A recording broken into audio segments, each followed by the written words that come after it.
우리 이 시간 민수기 말씀 같이 한번 찾아보겠습니다. 우리 구약성경 민수기 14장입니다. 구약성경 219페이지에 있습니다. 민수기 14장 우리 39절에서 45절까지 말씀 같이 함께 교독합니다. 구약성경 민수기 14장 39절로 45절입니다. 제가 먼저 봉독합니다. 민수기 14장 39절입니다. 모세가 이 말로 이스라엘 모든 자손에게 알림해 백성이 크게 슬퍼하여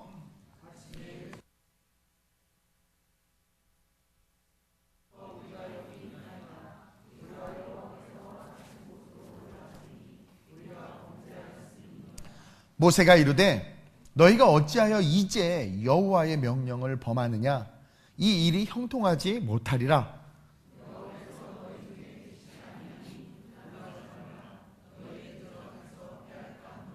아말렉인과 가나안인이 너희 앞에 있으니 너희가 그 칼에 망하리라. 너희가 여호와를 배반하였으니 여호와께서 너희와 함께하지 아니하시리라 하나.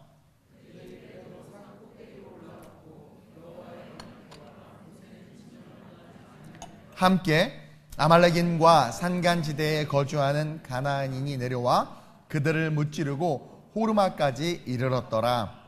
아멘. 오늘 이 본문을 가지고 타이밍이라는 제목으로 함께 은혜를 좀 나누려고 합니다.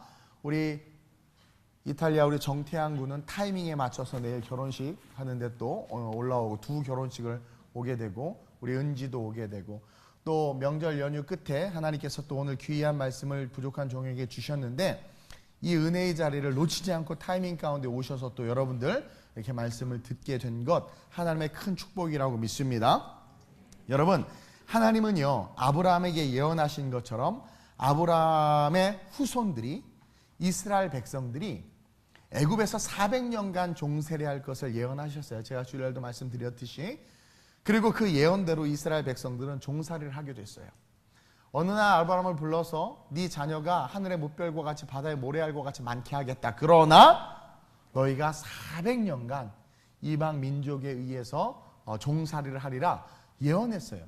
아니 생뚱맞게 아무 일도 없는데 갑자기 막 축복을 주시다가, 근데 여러분 생뚱맞게 갑자기 뭔가를 얘기하신다 한다 하더라도 우리 하나님의 말은 그냥 단순한 말이 아니에요.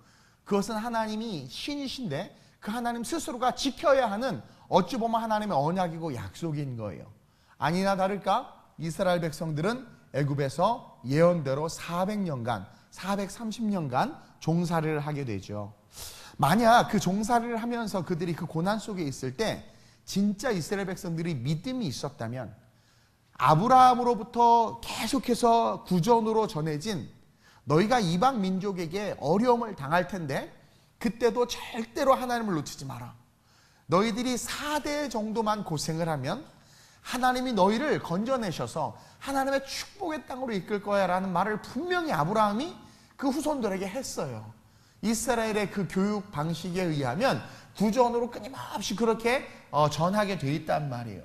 그러면 그것을 기억하는 이스라엘 백성들이 있었으면 노역을 하면서도 바로가 열이 받아가지고 더 많은 노역과 고역의 일들을 줬어도 그래도 우리에겐 희망이 있어. 좀만 버티자. 아들아 좀만 버텨. 아버지가 3대인데 네 때에 희망이 있을 거야.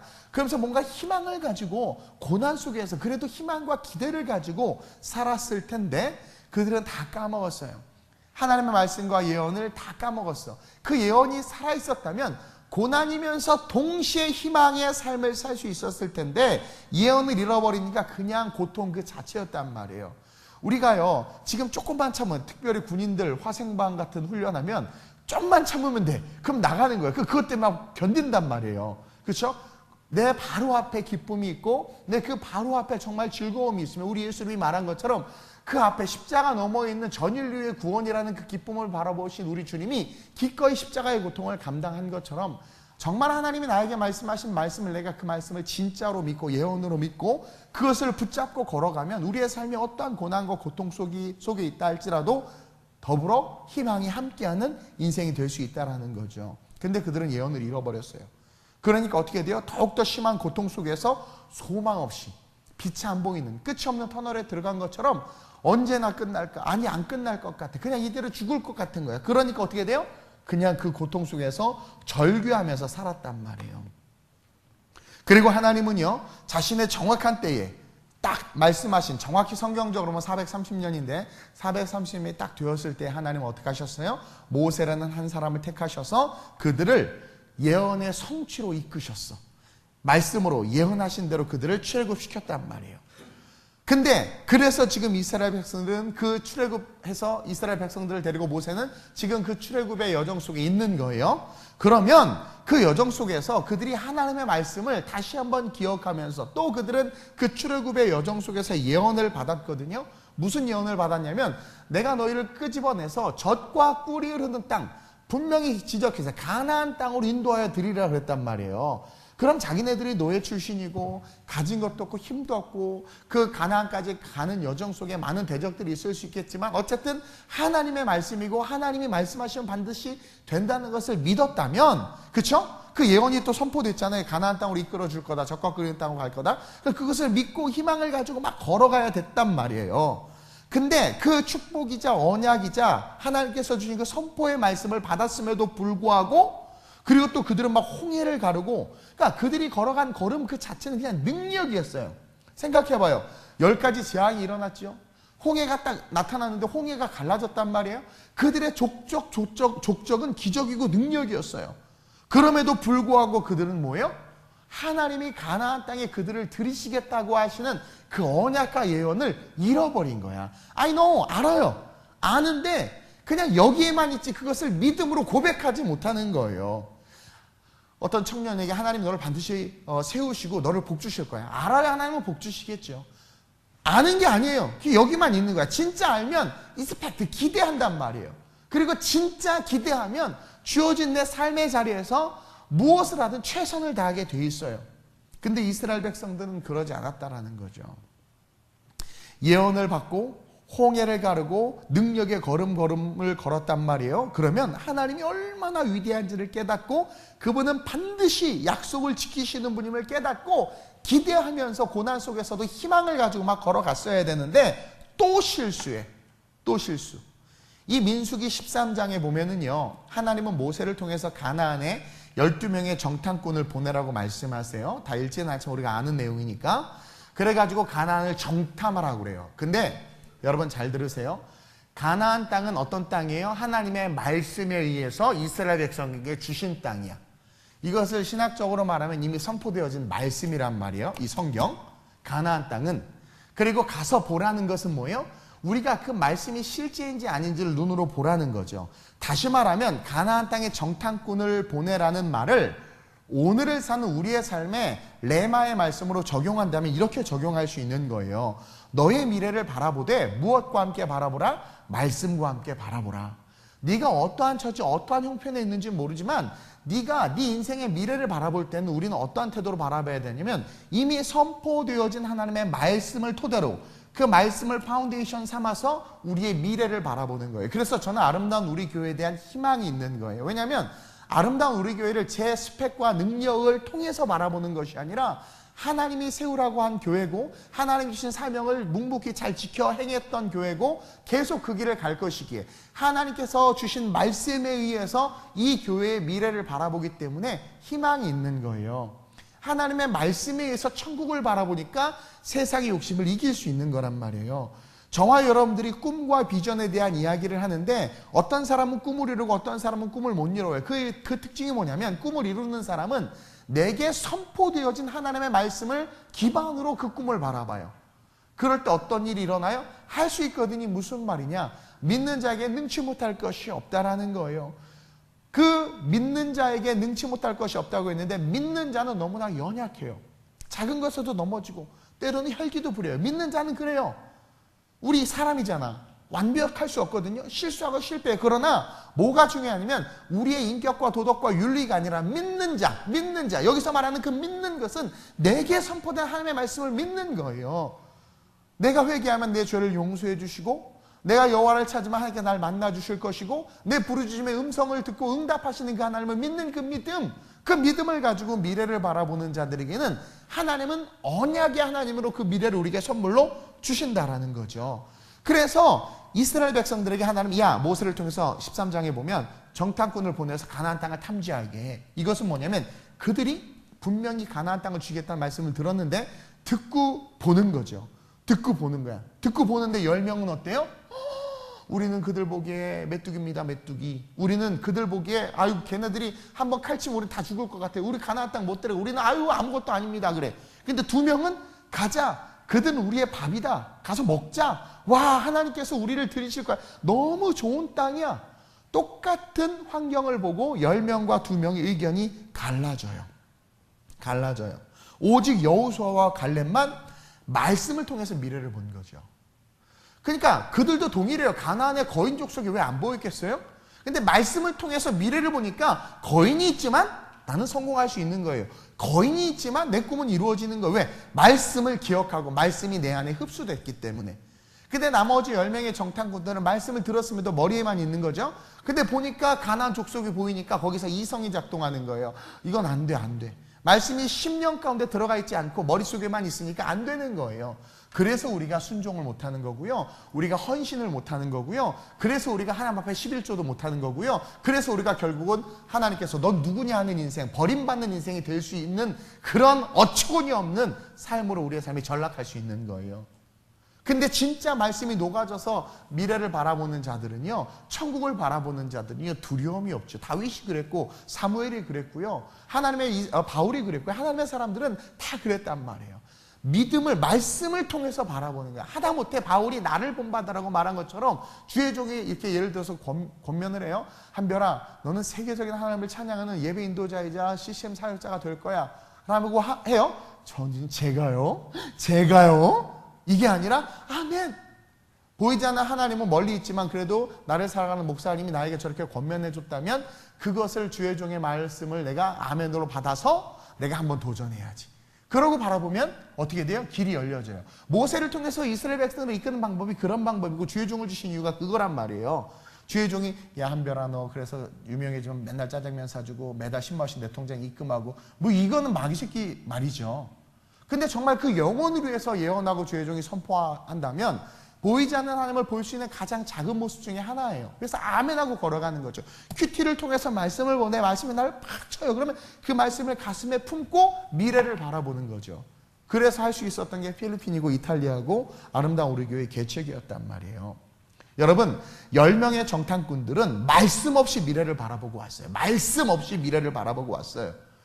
말씀이 있는 자들은 그 말씀은 창조의 능력이 있고 말씀이 곧 하나님이시기 때문에 가나안의 거인 족속들이 보이지 않는 거예요. 그게 크게 느껴지지 않아요. 그래서 제가 별로 그렇게 두려움이 없어요. 오히려 정말 말씀하신 대로 적과 꿀이는 땅임을 보고 기쁜 거예요.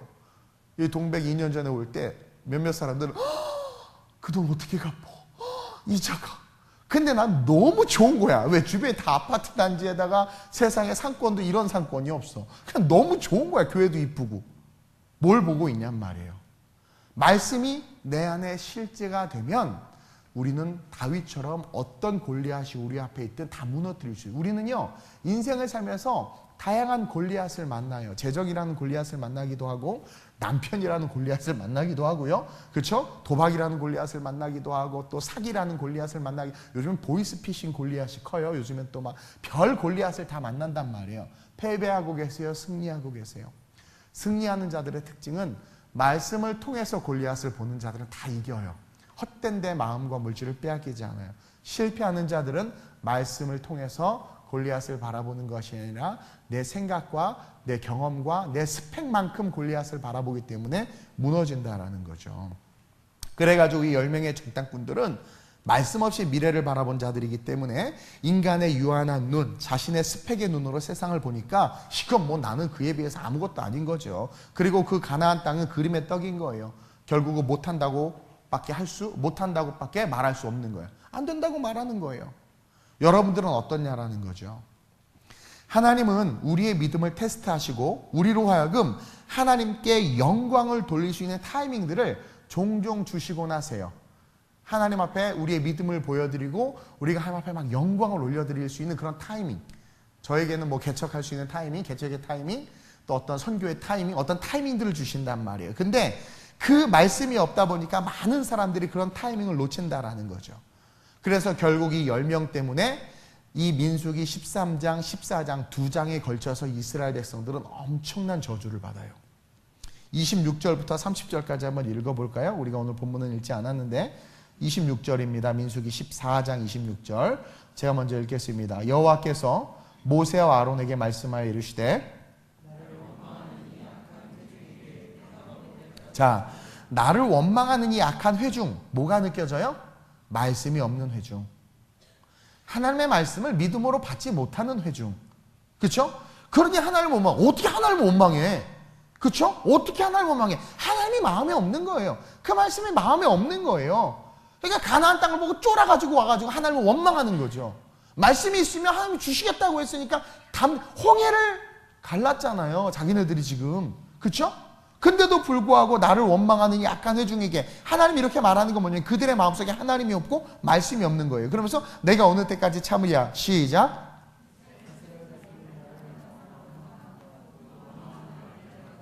그렇죠? 하나님이 가나안 땅을 주겠다는 말은 하나도 기억하지 못하고 눈에 보이는 것만 보고 원망하는 거죠. 여러분들 혹시 그러지 않아요?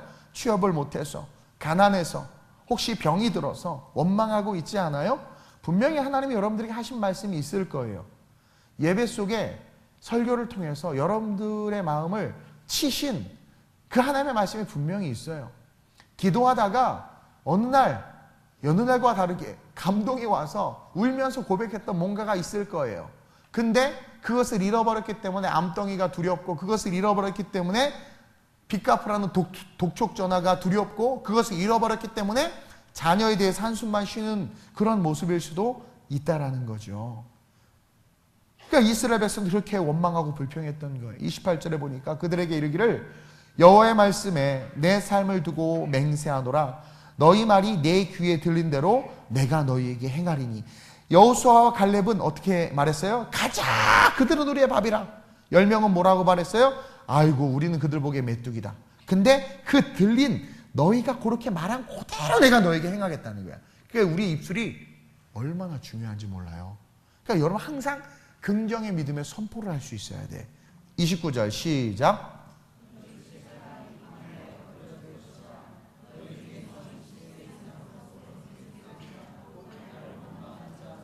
거봐, 광야에서 엎드러질 것이라고 그랬죠. 왜?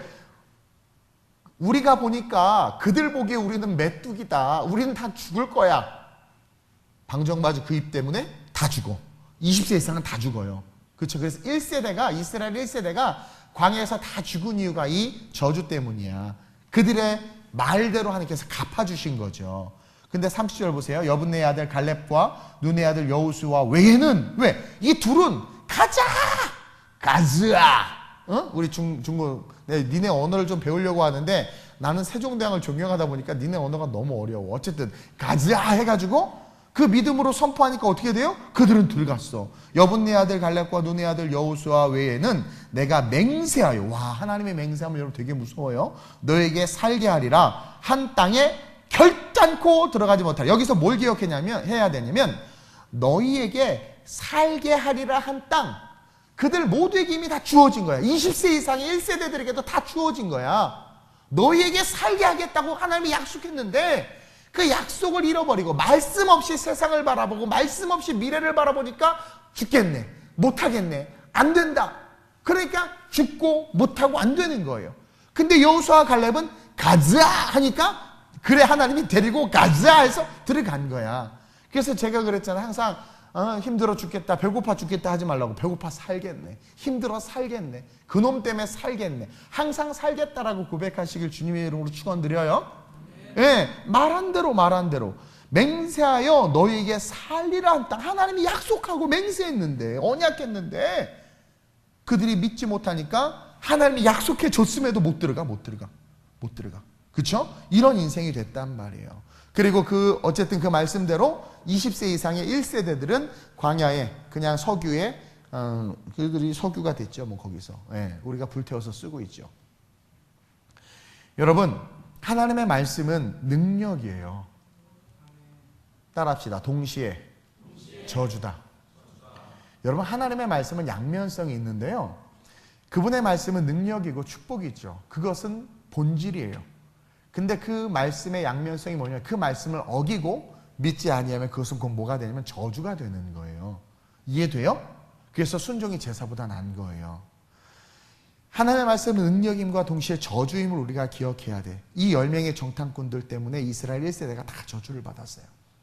그러나 2명은 하나님의 말씀을 그대로 아멘했기 때문에 능력 있게 가나안 땅에 입성하고 갈렙 할아버지는 85세에 헤브론을 정복해, 지팡이 하나 들고 가서 헤브론 땅을 다 정복해 갖고 오잖아요. 이게 능력이라는 거죠. 그리고 그 기준, 하나님의 말씀이 나에게 능력이 되느냐 저주가 되느냐의 그 기준은 바로 우리의 믿음과 우리의 애티튜드, 태도에 달려있다라는 거죠. 결국 40년간 광야에서 모두가 고생을 하게 됐어요. 이스라엘 백성들은. 원래는 일주일이면 갈 그 광야의 길을 하나님께서 이들이 하나님의 말씀을 믿지 않고 의심하고 또 그 말씀을 마음으로 받아들여서 미래를 바라보지 않았기 때문에 34절이에요. 시작. 너희는 그 땅을 정탐한 날 수인 40일에 하루를 1년으로 쳐서 그 40년간 너희의 죄악을 담당할지니 너희는 그제서야 내가 싫어하면 어떻게 되는지를 알리라. 하나님이 싫어하면 큰일 나. 그래가지고 20세 이상 그냥 바로 딱 죽이면 좋은데, 그쵸? 바로 딱 죽이면 좋은데 40년간 40일간 가나안 땅을 정탐했거든요. 근데 부정적인 말을 쏟아오 놓으니까 하나님의 약속의 말씀을 신뢰하지 못한 거죠. 믿지 못하니까 하루를 1년으로 하나님이 쳐서 40년을 광야를 뺑뺑이를 돌게 하는 거예요. 그래서 40년간 광야를 행진한 거예요. 그리고 재밌는 건 차라리 요 저주 받았을 때 20세 이상 딱 죽으면 얼마나 깔끔하고 좋아. 40년간 고생하다가 가나안 목조에서 죽어. 저는요 늘 이야기하지만 죽을 때 벽에 똥칠하다가 오래 살면서 그렇게 죽는 것보다 한 방에 죽는 게 축복 아니겠어요? 근데 하나님은 그들을 최고의 저주로 지금 사실 어떻게 보면 몰아가는 거야. 계속해서 고난과 고생을 40년. 그러니까 저주받은 인생이 이런 인생이야. 신앙생활을 40년간 했대. 근데 지옥 갔대. 신앙생활을 40년간 하는데 물질이 안 풀려. 신앙생활을 40년간 하는데 자녀가 다 안 돼. 어찌 보면 말씀에 기준하지 못한, 기반하지 못한 잘못된 시선을 가지고 신앙생활을 했기 때문에. 그리고는 결국 죽어서 눈 떠보니 지옥이더래. 세상에 이것처럼 우리는 그러니까 이 말씀 통해서 배워야 된단 말이에요. 하나님의 말씀은 축복임과 동시에 저주의 그 양면성을 갖고 있어요. 여호수아와 갈렙은 축복의 말씀 속에 서 있었지만 10명은 뭐예요? 그냥 자기의 생각대로 느낌대로 말했을 뿐인데 저주에 쓴 거야. 왜 생각대로 느낌대로 말했는데 저주가 됐느냐? 하나님의 말씀을 잃어버렸으니까. 하나님의 말씀을 잃어버리면은요 우리는 아무것도 아니에요. 그냥 먼지일 뿐이에요. 티끌이에요.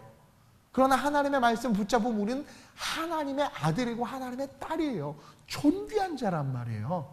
그래서 여러분들 항상 내가 부모님이 나를 버렸고 내가 어려서 뜻하지 않은 뭐 여러 가지 험난한 일을 겪고 그리고 내 인생이 정말 그 야곱처럼 요셉처럼 버림받고 막 그런 인생이라 한다 할지라도 우리 부모는 죽고 우리 부모는 날 버려도 하나님은 안 죽고 하나님은 절대로 날 안 버려. 그 하나님 나의 하나님을 믿고 요셉이 하나님만 의지했잖아요. 그랬더니 어떻게 돼요? 상상할 수 없는 삶이 열려지잖아요. 그게 신앙의 축복이에요. 우리가 누릴 수 있는 축복이고 소망이란 말이에요. 여러분 모르겠어요. 어떤 현실인지 모르지만 그 현실 속에서 여러분들은 말씀을 기반을 그 현실 속에서 말씀을 기반으로 해서 여러분들이 살아갈 날이 더 많잖아요. 앞으로 권사님들 80대신 권사님들도 살아갈 날이 더 많아요. 왜? 이터널 라이프니까, 영원한 삶이니까. 그 살아갈 삶을 바라볼 때 내가 결혼에 실패했어요? 내가 자녀 양육에 실패했어요? 내가 보이스피싱으로 돈을 다 뜯겼어요? It's okay, no problem. 왜? 이 땅에서 그런 수많은 경험과 아픔들이 있을 수 있지만 말씀이 내 안에 파운데이션이 돼서 내가 미래를 바라보면 하나님은 홍해를 가르시고 없는 것을 있는 것처럼 부르시고 죽은 자를 살리시는 분 아니에요? 근데 이렇게 말해도 소망이 안 생기는 건 여러분들이 미안하지만 하나님의 말씀을 통해서 세상을 바라보는 힘이 전혀 없는 거야. 그러니까 자꾸 돈 쫓아가고 세상 쫓아가는 거예요. 그러나 하나님의 말씀이 살아있는 자들은 어떻게 돼요? 그 말씀을 바라보면서 나같이 무익한 자라 한다 할지라도, 질그릇 같은 자라 한다 할지라도 질그릇에 보석을 품으면 그 자체가 가치 있어지기 때문에 세상 가운데서도 내가 높임을 받을 수 있다는 믿음으로 어떻게 돼요? Just keep going 하는 거죠. 걸어가는 거죠. 걸어가는 거죠. 그리고 또 한 가지는 10명의 정탐꾼들이 불순종의 고백을 했을 뿐인데 왜 1세대 전부가 다 광야에서 죽어야 하느냐? 왜 40년간 다 고생해야 하느냐? 이 당시 이스라엘 그 문화는요, 하나님께서 우리에게 보여주시는 문화는 공동체 문화예요. 공동체. 그래서 우리가 아이성과의 싸움에서 아간이 범죄해서 아이성 싸움에서 패배했잖아요. 근데 제가 2부 예배 때 얘기했지만 아간의 범죄만이 아니라 여호수아가 기도하지 않았고 뭐 여러 가지 본질적인 것들을 이야기했어요. 근데 표면상으로는 아간이 범죄한 거예요. 근데 그 범죄 하나를 가지고 이스라엘 전체가 범죄했다고 하나님은 말해요. 이게 우리 기독교인들 공동, 우리 한 형제, 한 자매, 한 가족이란 말이에요. 이해돼요? 그래서 서로 돌봐줘야 되고 섬겨줘야 되고 때로는 책망하면서 견책하면서 이끌어줘야 되는 거예요. 이 10명의 정탐꾼들이 잘못된 불신앙의 표현을 했지만 하나님은 그것을 이스라엘 백성 전체의 죄로 돌리셨다는 것을 바라보면서 오늘날 저와 여러분들이 예수 그리스도의 은혜가 얼마나 큰 은혜인지를 깨달아야 돼. 왜? 이제는 그 은혜 속에서 우리는 한 공동체이지만 인디비주얼하게 각각의 영역 속에서 하나님의 은혜가 임함으로 말미암아 내가 공동체의 해가 되는 것이 아니라 어떻게 돼요? 공동체 안에 하나님의 그리스도의 몸을 세울 수 있는 축복이 될 수 있다는 것을 깨달을 수 있다는 거죠. 이건 뭐 좀 나중에 이야기하고, 어쨌든 중요한 건 이들은요, 그 믿음이 있었던 여호수아와 갈렙은요, 말씀을 토대로 미래를 봤던 그 두 명은 믿음대로 38절에 하나님의 타이밍에 그 믿음을, 그 정확한 타이밍에 믿음으로 반응한 거죠. 그러면서 어떻게 됐어요? 생명을 누리게 되고 가나안 땅을 누리게 된 거예요. 38절 한번 볼까요? 14장 38절 시작. 그 땅을 정탐하러 갔던 사람들 중에서 오직 눈의 아들 여호수아와 여분네의 아들 갈렙은 생존하니라. 요즘에 이 정치를 보면 어떤 당에서 뭔가 의견을 말할 때 그 사람이 소신 있게 말해야 되는데 뭐 당 대표나 누가 이렇게 옆에서 째려보고 있으면 내가 A라고 말해야 되는데 낑낑낑 하면서 C라고 말해버린단 말이에요. 여러분 12명의 족장의 각 12지파의 지도자들이야. 리더들이에요. 리더들이 12명의 리더들이 다 보고 와서 보고를 하는데 10명이 다 안 좋은 보고를 하는데 자기 둘만 그렇게 보고해봐. 얼마나 눈치 보이고 쫄리겠어요. 무슨 말, 여자들은 잘 알죠? 여자들 이렇게 풀떼기 먹으러 가서 막 얘기하다가 여자애 하나가 딴 얘기하면 다 막 죽이려고 그러잖아요. 그러지 않나? 어쨌든 막. 근데 여호수아와 갈렙은 그런 보여지는 환경적인 그런 위협과 또 같은 동족인데 다르게 말하는 것들에 대해서 이스라엘 백성들 얼마나 읽어보면 알잖아요. 막 정죄하는지. 근데도 불구하고 그들은 사람에게 좋게 하랴 하나님께 좋게 하랴. 바울이 고백한 것처럼 내가 사람에게 좋게 하랴 하나님께 좋게 하랴. 내가 사람에게 좋게 하면 하나님의 종이 아니다. 그러니까 사람에게 좋게 하지 않는 거예요. 어떤 페널티를 당해도. 그러니까 하나님이 너무 좋은 거야. 그래서 얘네들도 그 공동체 의식 속에서 다 죽어야 돼 사실은. 근데 둘만 살리잖아요.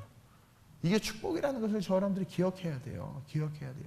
그리고 정말 하나님께 영광을 올려드릴 딱 그 타이밍에 세상과 환경에 굴하지 않고 가자 말했던, 그래서 하나님을 기쁘시게 했던 그러한 삶을 사는 사람들이 저와 여러분들이었으면 좋겠어요. 그러면서 깨닫게 되는 게 오늘 본문의 그 짧은 내용인데, 그러면서 깨닫는 첫 번째가 뭐냐면 때늦은 순종은 열매가 없다는 거예요.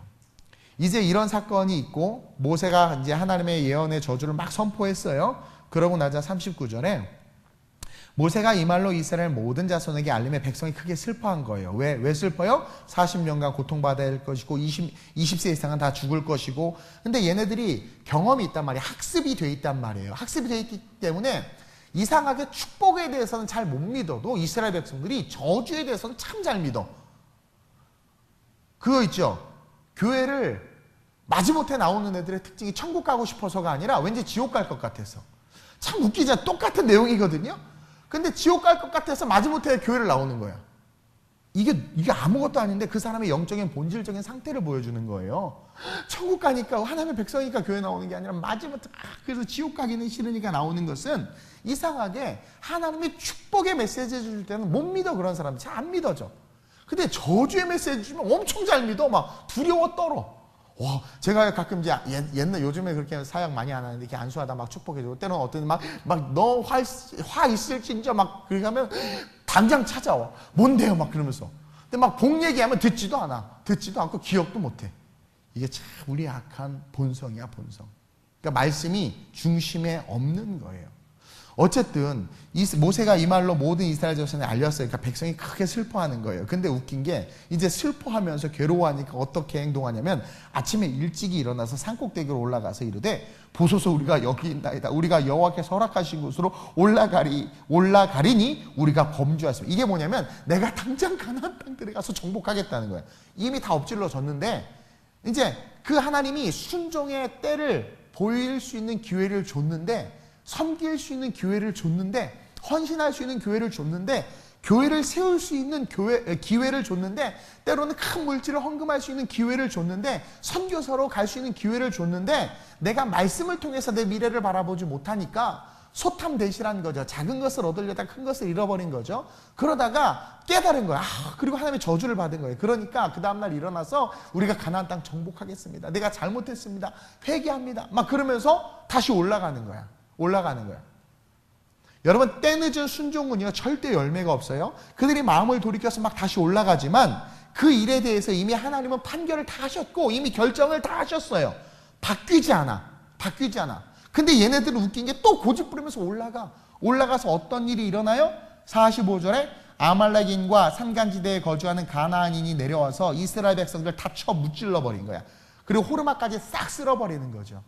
그러니까 결국은 아주 그냥 화에 불난집에 기름을 얻는 그런 짓을 많이 하는. 그러니까 꼭 때늦은 순종을 하는 사람들이 있어요. 근데 여러분 그거 아세요? 때늦은 순종, 기회를 놓친 순종은요 순종이 아니에요. 그리고 때늦은 순종은 아무런 열매가 없어요. 오히려 그 때늦은 순종 때문에 공동체가 어려워지고 힘들어질 수도 있다라는 거죠. 이미 때가 늦었고 하나님의 판결은 다 났단 말이에요. 우리가 부자와 나사로 이야기 보면 정확하게 알 수 있잖아요. 이미 죽어서 나사로는 아브라함 품에 딱 안겨있고 부자는 음부에 있단 말이에요. 이미 때가 늦었는데 음부에서 부자가 뭐래요? 나를 다시 살려주든가 나사로를 다시 살려서 보내주면 내 아들들 내 친척들 다시 예수 믿을 거라고. 근데 뭐래요? 이미 복음은 전파됐고 다른 선지자들 많아. 그리고 이미 그들은 들었는데 안 믿었다는 거야. 그러니까 얘를 살려보내나 마나 의미가 없어. 그래도 안 믿을 거라는 거야. 이미 때는 늦은 거야. 여러분 때늦은 순종, 때늦은 헌신은 의미가 없는 거예요. 그건 하늘의 상급이 안 돼. 그리고 그것은요 여러분들의 영원한 천국에 아무런 영향도 끼칠 수 없다는 거죠. 보세요. 그들이 다 올라갔어요. 그러니까 41절 시작. 모세가 이르되 너희가 어찌하여 이제 여호와의 명령을 범하느냐? 이 일이 형통하지 못하리라. 이제 와서 여호와의 명령을 범하냐는 거예요. 이것도 뭐냐? 또 어기는 이미 판결이 났는데. 그러면서 42절에 여호와께서 너희 중에 계시지 아니하니. 여러분 때늦은 순종은요 아무 의미가 없어. 하나님이 함께하지 않아. 그러니까 올라갔다가 패한 거야. 하나님이 같이 올라가지 않으니까. 여러분 하나님이 없는 이스라엘 백성들이 어떻게 아말렉을 이기고 가나안 족속을 이깁니까?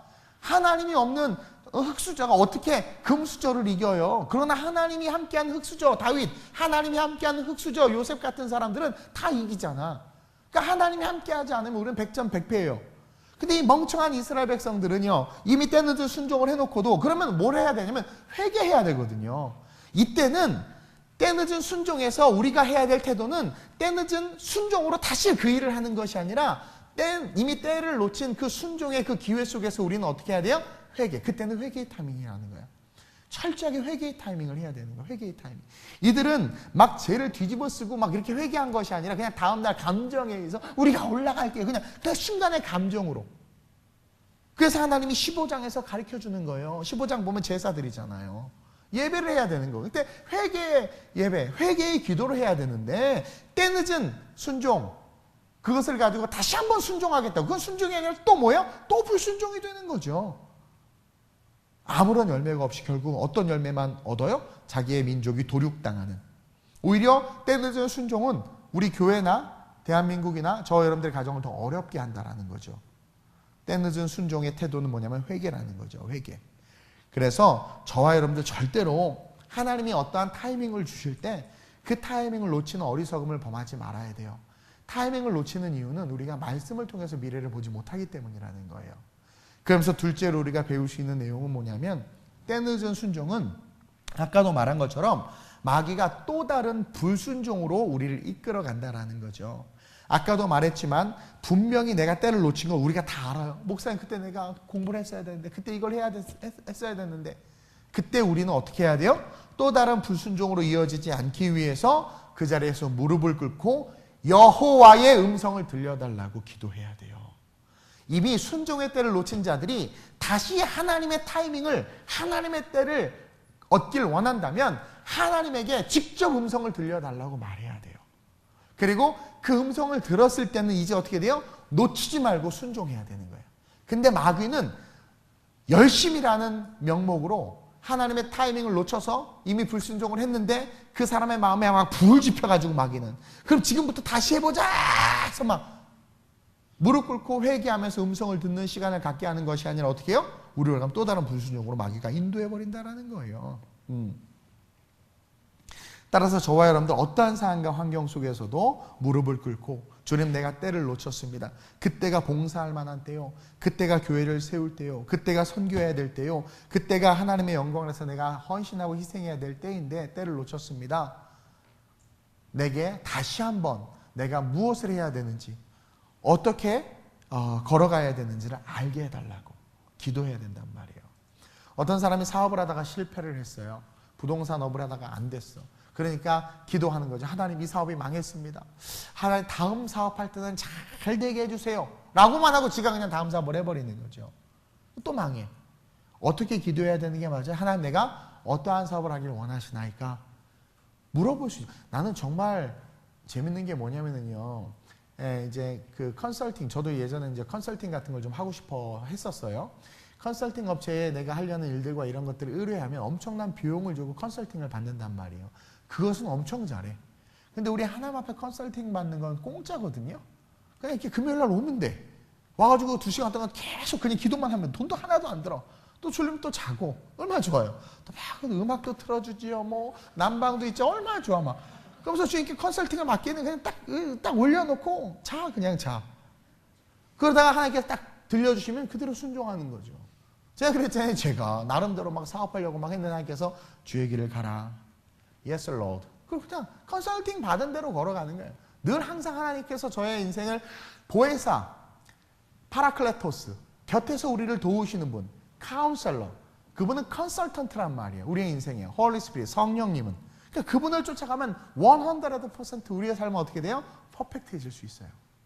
그러니까 때로는 그것이 고난일 수 있지만 그 고난을 통해서 하나님은 마치 자기를 녹여서 불을 밝히는 촛불처럼 하나님이 우리가 빛이 되기를 원하셔 때로는 우리에게 고난을 주시기도 해요. 그러나 그 고난을 내 삶을 살아내는 나 자체가 뭐가 되는 빛이 되고 있는 거예요.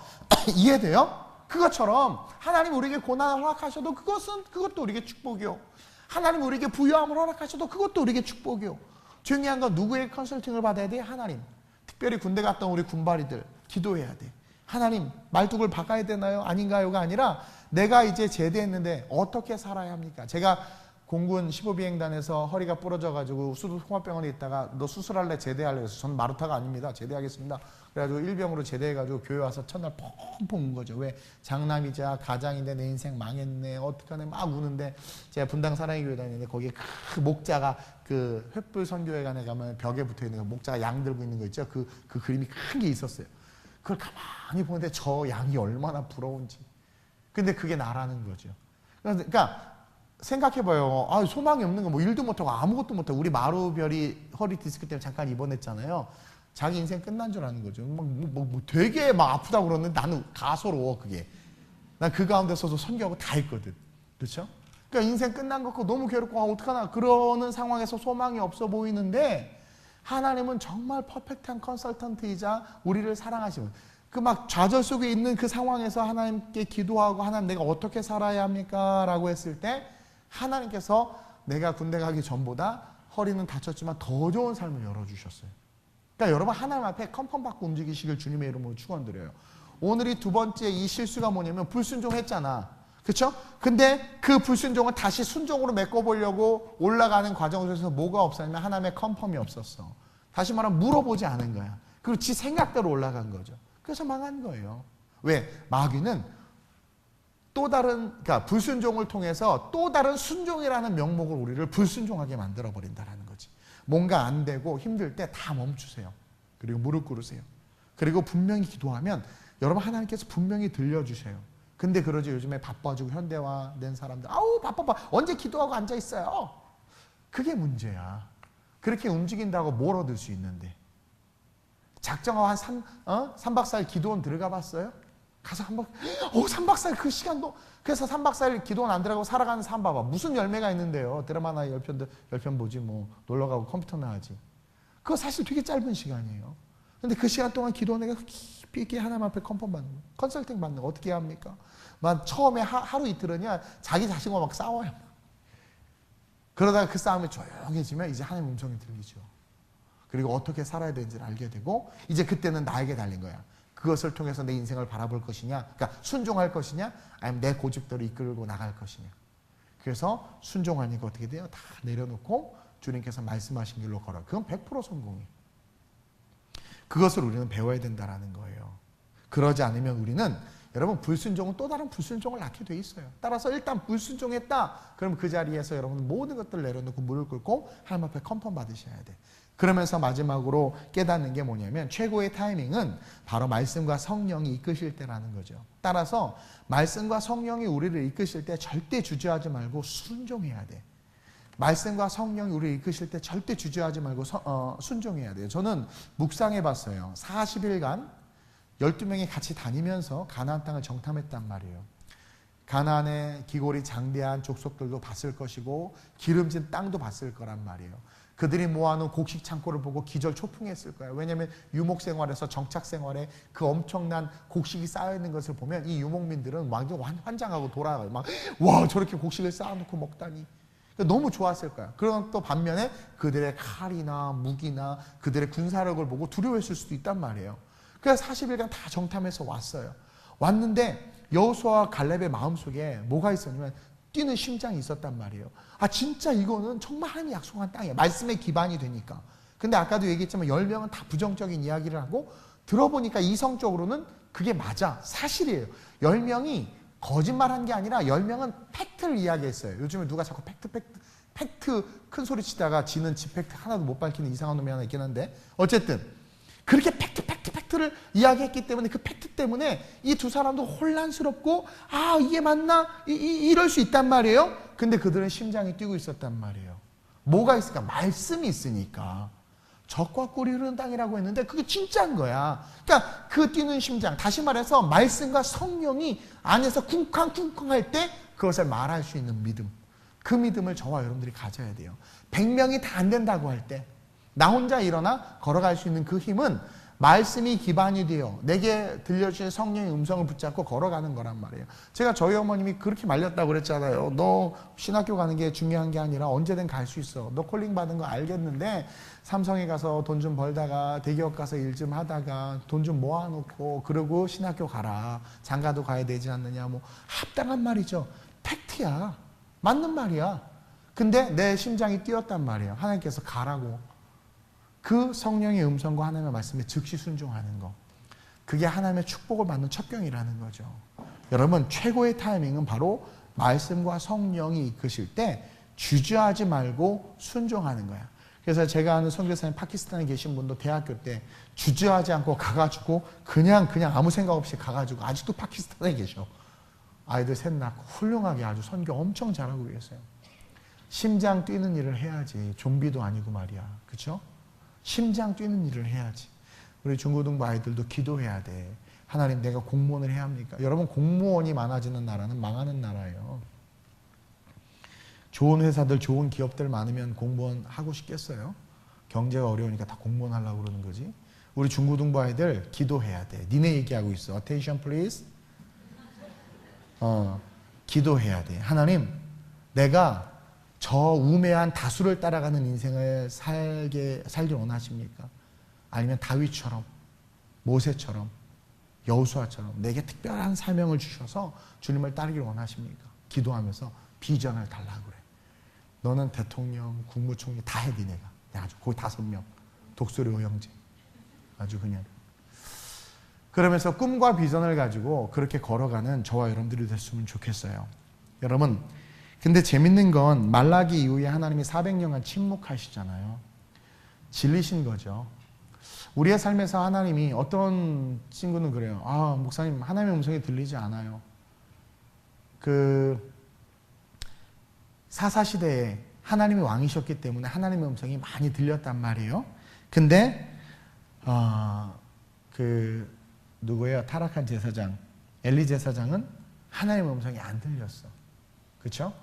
목사님, 기도해도 이렇게 감동도 없고 하나님이 안 계신 것 같고 설교 때 자꾸 졸리고 음성이 안 들리고 여러분, 그것은 뭐냐면 이제 하나님이 질리신 거예요. 어떻게 보면 육신이 피곤해서 조는 분들은 말고요. 그런 사람은 유두고처럼, 사도행전 유두고가 바울 설교 듣다가 창문에서 떨어져서 죽었잖아요. 그러니까 내가 보니까 바울이 설교 길게 한 것 같아. 재미도 없었고, 그러니까 졸지. 근데 그게 아니라 하루 종일 직장에서 일하다가 와가지고 밤에 말씀을 듣겠다고 왔는데 자리가 없어서 창문 문턱에 앉았어요. 근데 몸이 피곤하니까 안 졸리겠나? 졸리죠. 근데 그렇게 조는 건 다시 살리잖아. 살아나. 걱정하지 마세요. 근데 영혼이 죽어서 졸린 사람들이 있어요. 하나님의 말씀이 도저히 안 들리는 사람들. 어찌 보면 하나님이 질려서 침묵했는지도 모르겠어요. 오늘 한국교회 하나님께서 침묵하고 계시는 것 같아요. 침묵하고 있으니까 바뀌지 않는 것 같아요. 한국교회가. 여러분, 하나님의 음성을 들어야 돼요. 그리고 듣게 해달라고 기도해야 돼요. 그래서 오늘 이 밤에 기도할 때 하나님의 타이밍을 놓치고 싶지 않습니다. 내가 많이 놓쳤다면 하나님 날 용서해 주시고 오늘 주신 말씀대로 내가 무릎을 딱 꿇고 하나님의 음성을 듣길 구하오니 하나님 내게 말씀하여 주옵소서. 여러분, 그거 아세요? 하나님이 제일 기뻐하는 건, 여러분, 아이가요 집에 갔는데 아빠 자꾸 말 걸면 짜증나고 피곤해서 아빠가 자면서도 왜? 대답해요. 그렇죠? 근데 우리를 죽기까지 사랑하시는 하나님이, 우리가 하나님 계속 불러대는데, 여러분들 좀 정확하게 기도했으면 좋겠는데, 우리가 주님께 기도하는 것도 틀린 건 아닌데 우리의 기도는 하나님에게 하는 거예요. 그래서 기도할 때 주님, 예수님 우리를 불쌍히 여겨주세요, 이것도 맞지만 그거는 성육시켜나신 예수님에게 2000년 전에 그들과 함께 살던 사람들이 하는 말이고, 오늘 우리는 하나님에게 기도하는 거예요. 왜냐하면 성소의 휘장이 찢어졌거든요. 아버지에게 기도하는 거예요. 하나님, 나를 불쌍히 여기시고 나를 긍휼히 여겨달라고. 그리고 예수님의 이름으로 기도하는 거거든요. 물론 예수님의 이름으로 기도해도 돼요. 삼위일체니까. 그러나 직분을 분명히 하자는 거죠. 그래서 하나님 앞에, 하나님 나를 불쌍히 여겨달라고, 하나님의 음성을 듣고 정말 다시 한번 그 기회를 놓치지 않고 걸어갈 수 있는 그런 내가 될 수 있게 해달라고 오늘 이 밤에 기도한다면 하나님께서 음성 들려주실 줄로 믿습니다. 그래서 다시 내가 하나님을 섬길 수 있고 약속의 땅을 취할 수 있는 그 타이밍을 놓치지 않는 그런 저와 여러분들이 됐으면 좋겠습니다. 우리 이 시간 아무것도 두려워하지 말라, 이 찬양 한 번 더 고백하고요, 합심으로 전심으로 기도하고 하나님의 음성을 듣는 시간 갖도록 하겠습니다. 제가 예전에 되게 좋아했던 찬양이에요. 물론 지금도 좋아하지만 가사가 너무 은혜죠. 아무것도 가나안 7족속 두려워할 필요가 없지. 말씀이 있는데 나의 그들은 우리의 밥이죠. 시내 놀라지 마라, 겁내지 마라, 주님 나를 지켜주. 이걸 믿으셔야 됩니다. 아무것도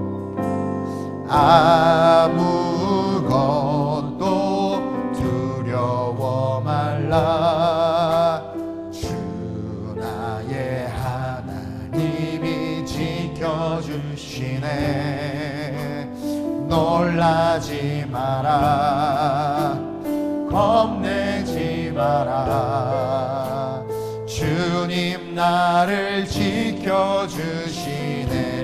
내 마음이 힘에 겨워, 내 마음이 힘에 겨워 지칠지라도 주님 나를 지켜주시네. 세상의 험한 풍파 몰아칠 때도 주님 나를 지켜주시네.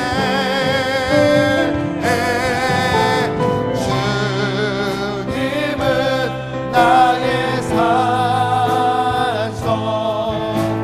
주님은 나의 요새, 주님은 나의 소망, 나의 힘이 되신 여호와. 내 맘이 힘에 겨워, 내 맘이 힘에 겨워 지칠지라도 주님 나를 지켜주시네. 세상의 험한 풍파 몰아칠 때도 주님 나를 지켜주시네. 주님은 나의 산성, 주님은 나의 요새, 주님은 나의 소망, 나의 힘이 되신. 우리 눈 감고 주님은 나의 산성 오른손 높이 들고 주님은 나의 산, 주님은 나의 요새,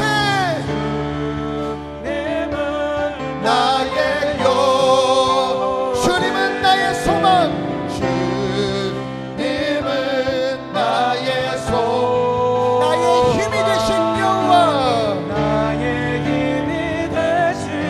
오늘 이 밤에 우리가 이렇게 기도합시다. 하나님, 내가 오늘 이 시간부터 세상을 바라볼 때, 내 남편을 바라보고, 내 아내를 바라보고, 내 사업을 바라보고, 내 직업을 바라보고, 특별히 내 자녀들을 바라볼 때, 아름다운 우리 교회를 바라볼 때 말씀의 중심에 기반이 되어 하나님, 내 주변에 내게 허락한 모든 자들을 바라보게 하소서. 내게 주신 타이밍을 놓치지 말게 하시고 믿음의 고백으로 하나님을 기쁘시게 함으로 말미암아 약속과 축복을 받는 삶이 되게 하소서. 주님, 내게 길을 알려주옵소서.